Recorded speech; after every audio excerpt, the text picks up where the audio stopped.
This weekend, thousands of Americans racing to get out of Israel to avoid becoming victims of a devastating war. In a series of special reports, we have been telling you about a local group of our neighbors stuck in that conflict. Linda, you've been following their story since the very beginning, and I know this weekend you were with them to welcome some of them back to the airport in Salt Lake City. Yeah, that's right. In fact, after over a week of terror and uncertainty, some of the members, not all of them, but most of them, are now back home. Over the weekend, more of the group from St. Anthony's Church in Pocatello made it back into the arms of their loved ones. Something I don't want to go through again, and I don't think anybody wants to go through again. You don't realize until, when we were over there, just how lucky we are over here in the States. And to know that they go through that every day. It's good to experience what other people experience and live every day to make us appreciate what we have.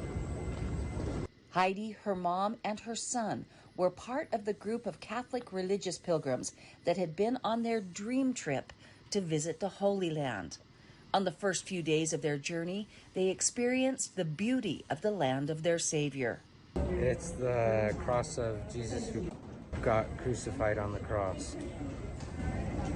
And it's the pedestal where he was placed on. But what was supposed to be a week of sightseeing and spiritual enlightenment turned into sheer terror as the sound of laughter was replaced by the sound of bombs. When we first got into the hotel, they told us not to worry, that we were going to be okay, that they were going to take care of us, and to only worry if we heard the sirens. And that night we all woke up to the sirens and 5 bombs going off. It was about 9 miles from the hotel, and enough to where it shook the hotel, and we all walked outside in the middle of the night, and that's when it became real for us, and we were seeing the panic on the staff's face. This is video they shot from their bus as the bombs hit around them. We were taking video, and you could see buildings on fire, and the remnants of where the bombs had hit when we had came back from Jericho one afternoon. Not knowing what their fate would be for almost a week, they say their faith kept them strong.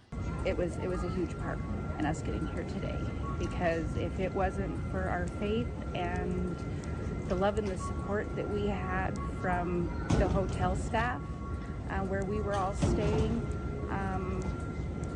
I don't know if we would have made it back in time. So they were our heroes this last week. So they saved our lives. They helped us from the hotel to get us to our homes back from USA, but they are our lifesavers. So how much do those guys mean to you that took care of you?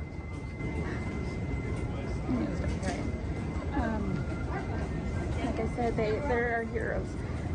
They got us out. So Todd, right now there are still 3 members of the group that are unaccounted for. The cell phones aren't going through, so we're hoping that means that's because they're on a plane, but we don't know if they've made it back yet. You have no idea where they're located? No idea where they're at right now. I know that some of the previous 2 went through like Dubai and other locations. Yeah. Last time that they talked to people, there were in Qatar and some in Dubai, and we are hoping that the reason they're not answering their phones is because they're on airplanes and on their way back. But we will confirm that as soon as we know. Keep checking. Yeah. Okay.